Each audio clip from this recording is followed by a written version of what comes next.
Good morning and welcome. And today I'm going to talk about Otherside Picnic episode 3. Talk about it. This was an interesting show. Let me say this. This was an interesting show. An episode. Let me say this was an interesting episode, and I like the concept of where they're going through this Otherside Picnic. The development of the Uranus is embracing it little by little. And we got some Yuri Development in this one. The first two episodes of Otherside Picnic demonstrates us where's the plot and the storyline behind all this. The way why Toriko and Sorawo are on the other side of the other side. The first episode didn't give us much. The first episode didn't give us anything about a plot, a storyline. They just running from a ghost.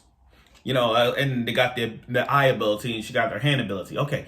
The second episode, we finally got a storyline, and about Toriko is looking for her friend Satsuki, who's on the other side and been gone for months. That's that. Now we get into episode 3, and episode 3 is now embracing the CGI-ness of these creatures. The first one, we didn't get much with that wiggly waggly. Second episode was that creepy tall lady with the white dress, white hair, and black hair with a white dress and a white hat. And now the other Alice episode, we're facing these giant ass big head CGI insects. They look so creepy as hell. I get creeped just by watching that. But other than that, episode 3 did give a promising storyline. An episode, what is it really about? You can't just watch an episode and say, oh, okay, I like it. But what is it really, really about? What was the plot in that episode? What was the storyline in this episode that makes you want to, you know what? I'm going to continue watching this. Yeah, bright sunny skies out there. Yeah, leave the shading. But other than that, it's really is. People look at this episode and think about what is this episode really, really, really about. Hey, the sun is up. Yeah. So without further ado, here's the review of Otherside Picnic episode 3. Now, episode 3 kicked things off with them hiding in a cabin, a little small shack. Their eyes got closer and they fell, and they stumbled upon this creature that we didn't know about. One thing about anime shows, and that they always do this kind of thing, where they got to this point, and you want to know how did they get to this point. That's what they do. Like, think about The Promised Neverland Season 2. Think about the beginning of The Promised Neverland Season 2 when Emma and the others are running from a demon.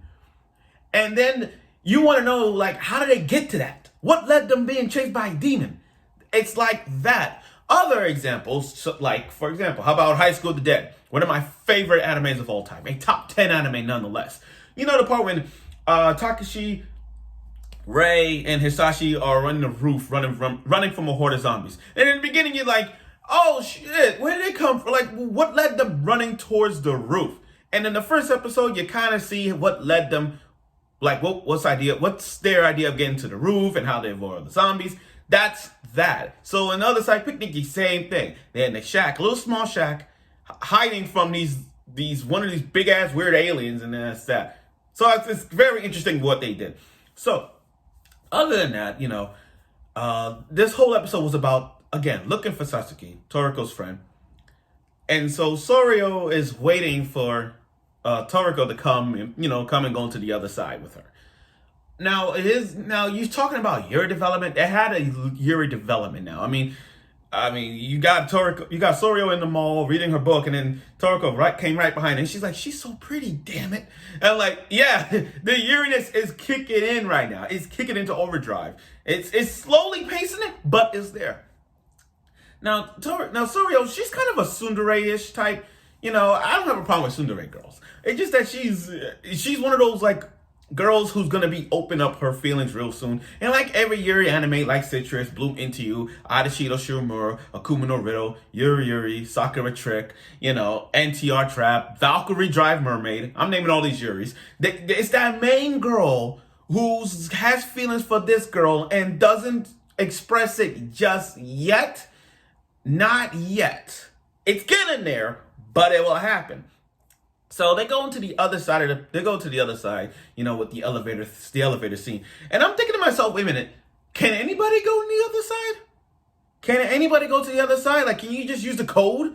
It's okay, so we're just gonna go through that hallway elevator right there, and we just punch in the numbers. Is that how that works? Or is just there for Pacific people to see the elevator. You know how people just walk by and they don't see it? So you telling me those two can see the elevator and other people can't? I don't know. Maybe it's a secret. But I like the scene where they puts the code in, and then, you know, that white figure ghost always pops up. She's like, where's the other ghost? It came right from the, right above them, of the ceiling of the elevator door. It's creepy. Now, you want to talk about creepy? This is where the creepiness comes in. So they went to the other side. Notice that this episode is a long travel. Normally, like, all the first 2 episodes, they travel was kind of, it was kind of short and all that stuff. But you see the interconnecting that these two have right now in this episode is a long travel, like a very long travel. And when they went to the other side, they had to just get some equipment from the other from this building, this little small shack they were supposed to go. So as you see their journeys, they stumble upon these glitches, these so-called glitches that you see in video games, these so-called glitches that you see in anime, and all those kind of things. Yeah, it's those glitches that destroys it. So they're using the old rock strategy where we like keep throwing rocks at a distant meter and see what happens. And I'm like, this is taking forever. So they use the old string and a rock and see how that works. That also takes forever. And every time, and as you watch them going through these, going to the village, notice that Toriko is bringing up Satsuki every time. So it gives you this kind of feeling like, you know, it's being more impacted on Sorawo, because every time she brings her name up, she gets a little jealous. So I don't know, but it's there. So now they stumbled upon this village, a creepy ass village, and I felt the fog scene is kind of like a Silent Hill vibe. I don't know. It feels like a Silent Hill.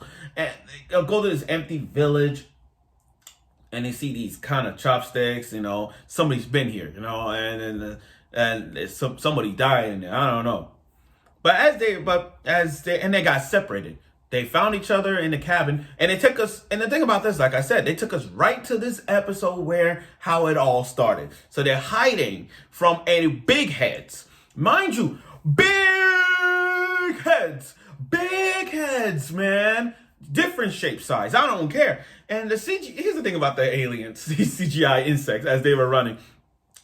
As they running from a horde of them, it gave me the creeps, because I felt some Left 4 Dead vibe. Like, you know how in Left 4 Dead, one of the greatest games ever, they're hiding from, you know how in Left 4 Dead they run from a horde of zombies? You know, like that. And, sorry, I got a little hesitated for a bit, because it reminds me of Left 4 Dead. And I love Left 4 Dead, one of the greatest games ever. In fact, it's one of the greatest Xbox games I've ever played. So when I play Left 4 Dead, you know, at the start of it, you think it's one zombie, there are 5. But then at that certain point, there's a horde coming at you. That's what I felt from watching this. You got a bunch of zombies coming at you. And I like, oh my God, this is crazy. I felt chills just watching them running and then using their guns. I'm surprised Sora even know how to use a gun. I'm surprised. But the way how they shooting, like boom, boom, boom, boom, boom, shooting at them. And I'm like, it doesn't phase them. It phase a few of them, but they ain't phase all of them. So they trying to run from them. Again, it's that scene. It's that the CGI of those aliens is so good. I feel like they're gonna focus on the CGI of these ghosts, because these ghosts look so freaking creepy these days. It's like, where's Luigi with his vacuum? That's what we're gonna say. Where's Luigi with his vacuum? But they're trying to find a way to escape, and thanks to Toriko's eye ability to find a place, she's like, it's right there. And then she like, use your people skills. She's like, no, Sorio's like, do you have any people skills? She's like, once they open it, it's like, here, give me your hand, grab it. Once they grabbed it, they escaped. They finally escaped. I like now here's the ending part. This is where I find the ending where the Yuri-ness also helps out these two. When their hands grab each other's face, saying like, you know, as a joke, you know, with the big hats. Notice the symbolism that Toriko said to Sorawo, saying, you are my rock. That's the symbolism right there. Kind of like how Rising of the Shield Hero is. When, you know, Zafertilia is the sword. Now for me is the shield. You know. So when you look at this kind of impact, this Yuri impactness that she said to her, you are my rock. That's symbolism as it is, saying like, you're my rock. You will help me out anyway.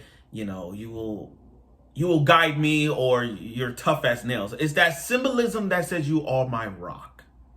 So there are a lot of ways to define that. So to put it around it. And that's the thing. It's very easy it's like I said, one line makes a lot of differences. So when she said that, it's a lot of differences. You are my rock. So I like that. I also like the ending scene about that was them, drinking, and then Sora had this Yuri vibe when they were drinking at the bar, a little mini scene, and she has this Yuriness of her getting shocked by glitches. So that was that. But other than that, this was good. But again, episode 3 was very interesting at first. I mean, the CGI-ness is getting creepier and creepier for every time we see new different ghosts coming along, like the big heads. And the plot of all this, again, is still the same as always. There's nothing changing about it. It's just them looking for a friend. And the Yuri development that we're seeing from Sorawo and Toriko is getting better and better. It's taking it little by little, but as I said before, and I'll say it again, the Uranus, it will happen. It's not there yet, but later on, I think once they find Sasuke, we'll see how that works out. So again, thank you for watching this episode of Otherside Picnic. I look forward for next week's episode, and I hope you will.